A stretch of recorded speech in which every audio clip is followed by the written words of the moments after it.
এই ট্রিপটা মেনলি হচ্ছে নর্থ ইস্টের ট্রিপ। 3-4 জন মিলে ঘিরে ধরেছে বন্দুক নিয়ে।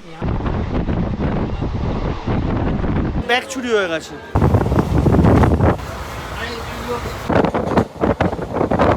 তিন ঘন্টা 3 মিনিট লেট। ট্রেনটা টোটাল 3 ঘন্টা 40 মিনিট লেট।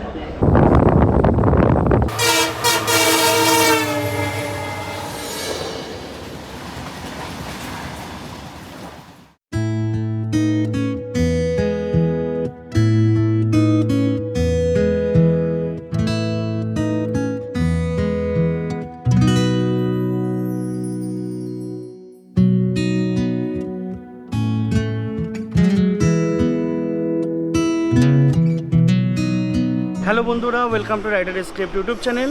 আজকে অ্যাকচুয়ালি একটা নতুন ট্রিপে বেরোচ্ছি। আমি আছি কলকাতা স্টেশনে। এই ট্রিপটা মেনলি হচ্ছে নর্থ ইস্টের ট্রিপ। কালকে আমার জন্মদিন, তো সেই জন্য এটা নিজের গিফট। তোমরা ভাবছো হয়তো এই অন্ধকারে কালো এটা এরকমভাবে কেন কথা বলছি। মেনলি ট্রেনে এখনও লাইট দেয়নি, আমরা ট্রেনে উঠে বসেছি। এটা হচ্ছে S4, আমার সিট নাম্বার 37 মিডল বার্থ, মানে যেটা আমি সবথেকে বেশি অপছন্দ করি। আমি স্লিপার ক্লাসে উঠেছি। এবারে এসির টিকিট ছিল, কিন্তু অনেক দিন পরে সেই বাবা মাদের সঙ্গে যাওয়া স্লিপার ক্লাসে, সেইটার জন্যই মেনলি ওঠা স্লিপারে। তো যাই হোক, এরমভাবে কেন রেকর্ড করছি যদি বলি, আমি স্টেশনে সব ফুটেজ রেকর্ড করেছিলাম, ভালোভাবে ডিসক্রাইব করেছিলাম ভাড়া, কোচ, কতগুলো কোচ আছে, পজিশন কী আছে সব। কিন্তু এখানকার যে মানে আর কি সিকিউরিটি পার্সোনাল আছে আর্মির, তো ওনারা এসে সব ডিলিট করে দিয়েছেন। প্রথমত ক্যামেরা নিয়ে নিচ্ছিলেন, তারপর ওনারা বলেন যে সব ডিলিট করতে হবে, মানে কোনো ফুটেজ নেই, পুরো কমপ্লিট ফরম্যাট করা। বললো এখানে স্টেশনে কিচ্ছু করা যাবে না, যেহেতু মানে এটা বাংলাদেশে এখান থেকে ডাইরেক্ট ট্রেন যায়। যদিও আমি ওনাদেরকে একবারও ভুল বলছি না, ওনাদের একদম কথাটা ঠিক, আমার এটা জানা ছিল না। অনেক দিন পরে এই সিটগুলোতে বসে না নিজের ভালো লাগছে।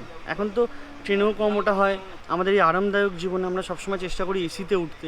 জানলা থেকে সরাসরি বাইরে দেখতে পাওয়ার একটা আলাদা মজা রয়েছে। মানে আজকে ট্রেনটায় উঠে না আমি সত্যি অনেক বছর পরে সেই ছোটোবেলাকার দিনগুলো মনে পড়লো, যখন বাবা মাদের সাথে হরিদ্বার যেতাম দুন এক্সপ্রেসে করে, যখন পুরী গেছি তখন এরকম স্লিপারে উঠে খাওয়া দাওয়া করে তারপরে সকালবেলা পৌঁছনো বা দুপুরে পৌঁছনো, বা পরের দিন ট্রেনের মধ্যে পরোটা, আলুর তরকারি বা আলুর দম খাওয়া, পরের দিন সকালে পরোটা বেঁচে গেলে সেই পরোটা খাওয়া, মানে এগুলো একটা আলাদা ফিলিংস। মানে আমি সত্যি কথা ট্রেন নিয়ে অত কথা বলি না, যখন মনে পড়ে ভালো মতো মনে পড়ে।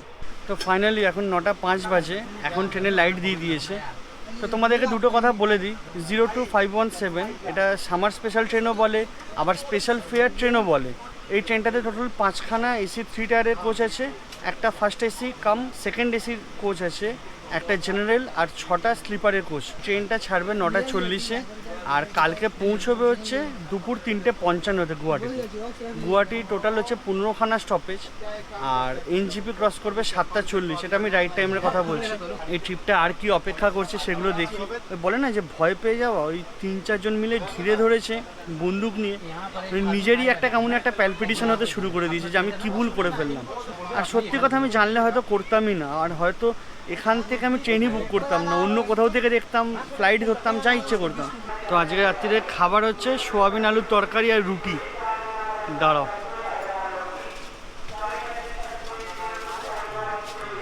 সোয়াবিন তো আমার বরাবরই ভালো লাগে, শুধু রুটিটা একটুখানি শক্ত হয়ে গেছে, এটা পরোটা হলে ভালো হতো।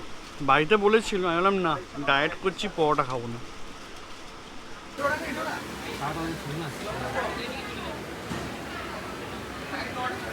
রাইট টাইম ট্রেন ছেড়ে দিল।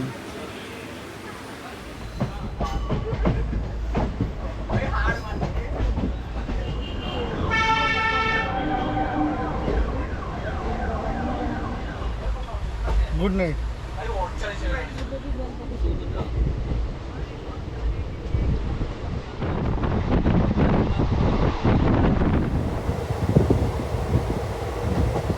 Good morning.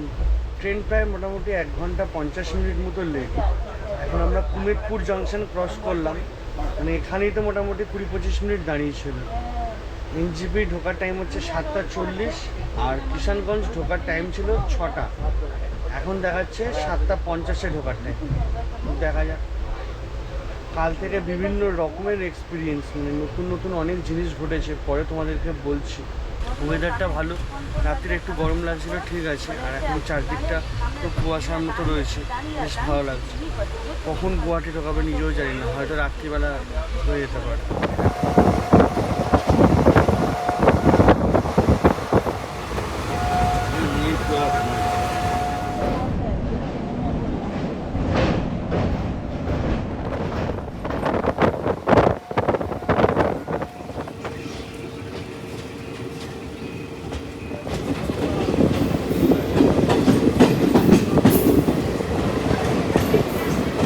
ফাইনালি 2 ঘন্টা 10 মিনিট লেটে আমরা পৌঁছলাম কিষানগঞ্জ। পৌঁছানোর কথা ছিল 6টা, এখন বাজে 8:12।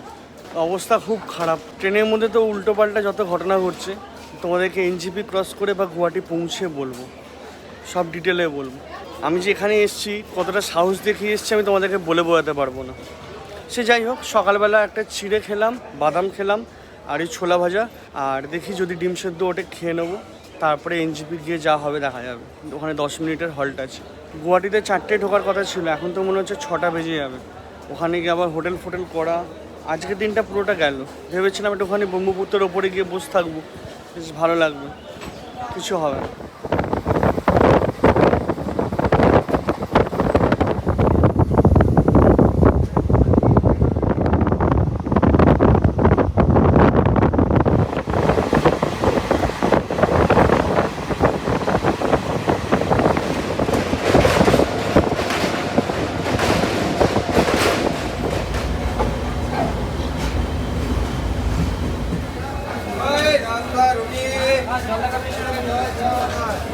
ফাইনালি 2 ঘন্টা 40 মিনিট লেট করে আমাদের ট্রেন এখন এনজিপিতে পৌঁছালো।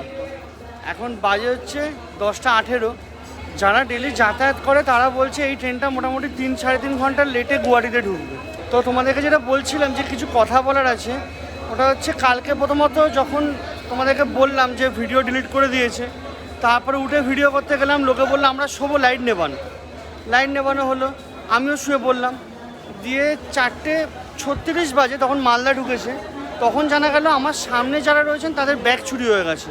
এবার তারপর থেকে না আমি পারছি উঠে কোথাও যেতে, না আমি পারছি মানে গেটে আসতে, মানে নিজেরই ভয় লাগছে আর কি, যদি চুরি হয়ে যায় বা কিছু হয়ে যায় তখন কী হবে।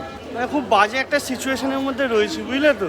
মানে না খুলে কথা বলতে পারছি, লোকের অসুবিধে। তারপরে নিজেরা রিল দেখছে জোরে বা ইউটিউবে ভিডিও দেখছে, গান দেখছে, ওগুলো আবার কপিরাইটের ব্যাপার আছে, সেজন্য ওখানে বসে কথা বলার মতো পরিস্থিতিটাই নেই। আর তার মধ্যে ওনারা আবার বলছেন আমাকে যে তুমি তো ছিলে, সেই জন্য আমরা ঘুমিয়ে পড়েছি বিশ্বাস করে। ও বিভিন্ন রকমের ঝামেলা চলছে, বিভিন্ন রকমের।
লাস্ট আধ ঘন্টা ধরে নিউ কোচবিহার জংশনে দাঁড়িয়ে রয়েছি। ট্রেনটা প্রচণ্ড লেট করছে, সব ট্রেনকে ছেড়ে দিচ্ছে, তারপরে আমাদের ট্রেন 3 ঘন্টার বেশি আমাদের ট্রেন লেট।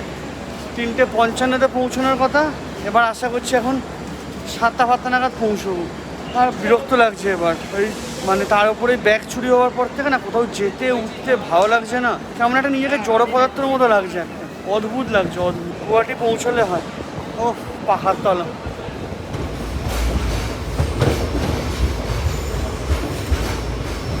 দুপুরে খাওয়ার জন্য আন্ডা বিরিয়ানি, এগ বিরিয়ানি, 2খানা ডিম দিয়েছে, 100 টাকা করে দাম।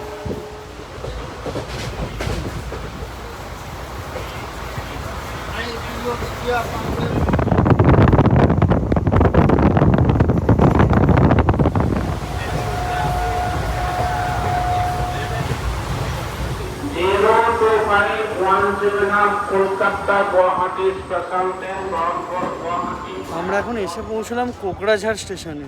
3 ঘন্টা 3 মিনিট লেট। এখানে ঢোকার কথা ছিল 11:25 আর এখন বাজে হচ্ছে 2:28। মাথা খারাপ হয়ে যাচ্ছে এবার। এখানে 2 মিনিটের হল্ট, আর এখনও পর্যন্ত যতগুলো জায়গায় 2 মিনিটের হল্টে দাঁড়াচ্ছে মোটামুটি 10 মিনিট, 15 মিনিট, 20 মিনিট এরকম হয়ে যাচ্ছে।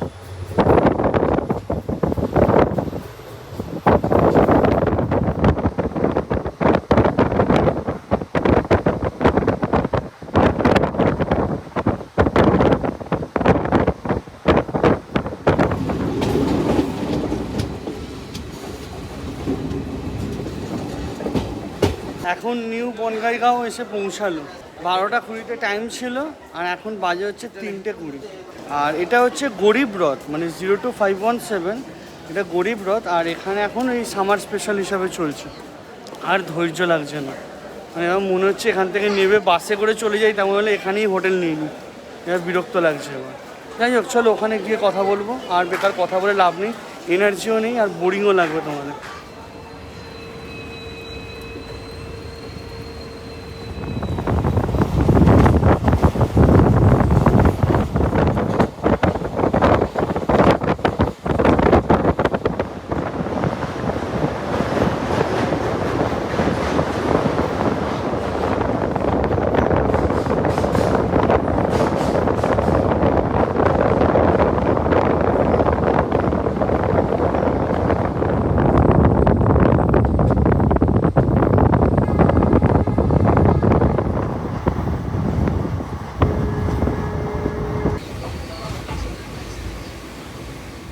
ফাইনালি এসে পৌঁছলাম গুয়াহাটির আগের station Goalpara town.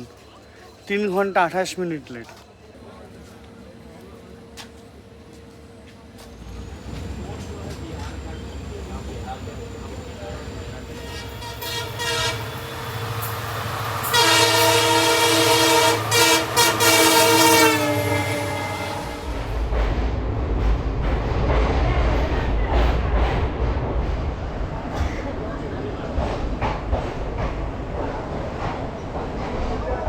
Finally Guwahati পৌঁছলাম। ট্রেনটা টোটাল 3 ঘন্টা 40 মিনিট লেট। শুধুমাত্র স্টেশনে ঢোকার কিছুটা আগেই আধ ঘন্টার ওপর দাঁড়িয়েছিল। মানে এটা একটা বিশাল ফ্রাস্ট্রেটিং। মানে গা হাত পা না কেমন একটা করছে, পুরো মনে হচ্ছে বাইরে গিয়ে একটু দৌড়ই। তো চলো আগে বাইরে বেরোই, হোটেল করি, তারপর তোমাদের সঙ্গে কথা বলছি। এখন এইভাবে বলে লাভ নেই, আবার এখানে ধরে বলবে কেন ভিডিও করছি। বন্ধ করি, চলো।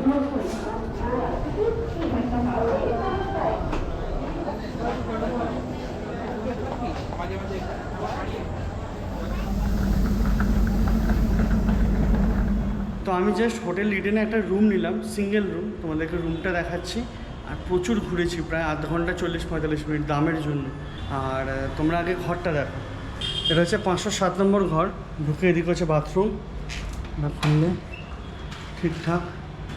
গিজার আছে, শাওয়ার আছে, বালতি মগ। আর এদিকে দরজার পেছনে জুতো ফুতো রাখতে পারবে। আর এটা হচ্ছে ঘরটা। এই ব্যাগ দুটো রেখেছি। এখানে একটা আলমারি, এদিকে একটা আয়না, পুরো অবস্থা খারাপ। এখানে একটা টিভি, জানি না চলবে কিনা, আমার আশাও নেই, আমি দেখবও না। এদিকে হচ্ছে এসি, ওপরে পাখা আছে, এখানে ফোন, ডাস্টবিন দিয়েছে একটা। আর এখানে মেনু আছে, খাবারও অর্ডার দিতে পারবে। তো আমি একটা এগ বিরিয়ানি বললাম, সকালেও খেয়েছি এগ বিরিয়ানি, কিন্তু আজকে জন্মদিন সেজন্য আজকে খেয়ে নিই। আর একটা 7 আপ কিনে আনলাম। আর যেটা তোমাদের বলার, মেনলি এখানে সিঙ্গেল রুম পাওয়া যায়, ডবল রুমও পাওয়া যায়। এবার সিঙ্গেল রুম মোটামুটি 650, 700, 800, নন এসি একটা জায়গায় 900 বলেছে।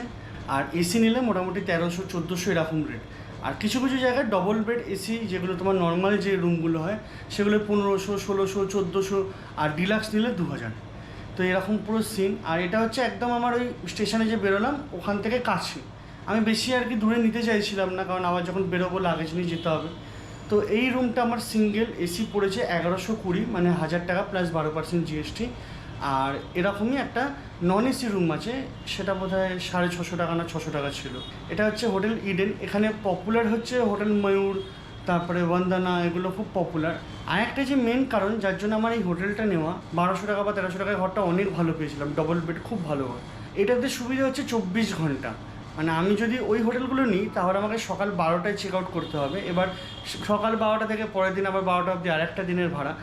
এইটাতে আমার সুবিধা কি 24 ঘন্টা, মানে আমি আজকে 8:30টায় চেক ইন করলাম, কালকে রাত 8:30 অবধি একদিনের ভাড়া হবে। আবার যদি আমি একদিন এক্সটেন্ড করি সেই জন্য আমি এটা নিলাম, তাহলে প্রবাবলি আমার 2 দিনের ভাড়াতে এটাতে হয়ে যাবে, যেটা আমাকে ওই হোটেলগুলো নিলে 3 দিন তো নিতেই হতো। তো রুমটা ঠিকঠাকই আছে, খুব একটা খারাপ তো কিছুই না, বিছানার চাদর ফাদর সবই পরিষ্কার আছে।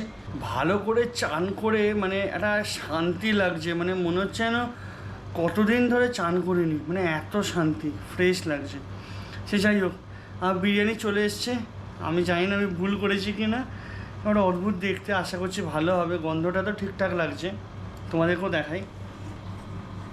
দেখো এটা হচ্ছে বিরিয়ানি, যেমন চেপে চেপে দিয়েছে, আতপ চালের মতো রাইসগুলো দেখো, ছোটো ছোটো ছোটো ছোটো রাইস।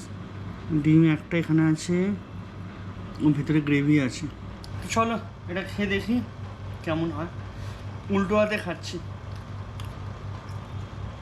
মানে খিচুড়ি খিচুড়ির মতো, তার মধ্যে হচ্ছে ডিমের কালিয়া বা ঝোল। সেই যাই হোক, তোমাদের বিরিয়ানিটা দেখলে তো, এটা খাই, তারপরে লেখালেখি করতে হবে, মানালি ট্যুর গাইডটাকে শেষ করতেই হবে। কালকে থেকে কিচ্ছু হয়নি, কালকে অন্ধকার করার পরে ঘুমিয়ে পড়েছিলাম, সকাল থেকে ওই ব্যাগ চুরি তারপরে এই সেই করতে করতে কিচ্ছু কাজ হয়নি। তো চলো আজকের মতো ভিডিওটা এখানেই শেষ করছি। যদি তোমাদের ভিডিওটা ভালো লাগে তাহলে লাইক করো, শেয়ার করো, আর চ্যানেলটাকে সাবস্ক্রাইব করে নিও। তোমাদের যদি কোনো মন্তব্য থাকে বা কোনো রকমের প্রশ্ন থাকে তাহলে অতি অবশ্যই কমেন্ট সেকশনে জানাবে। আর যদি ভিডিওটা ভালো না লেগে থাকে তাহলে ডিসলাইক করতে পারো, কোনো অসুবিধা নেই। চলো তাহলে আজকের মতো এইটুকুনি, দেখা হবে পরের ভিডিওতে, বাই।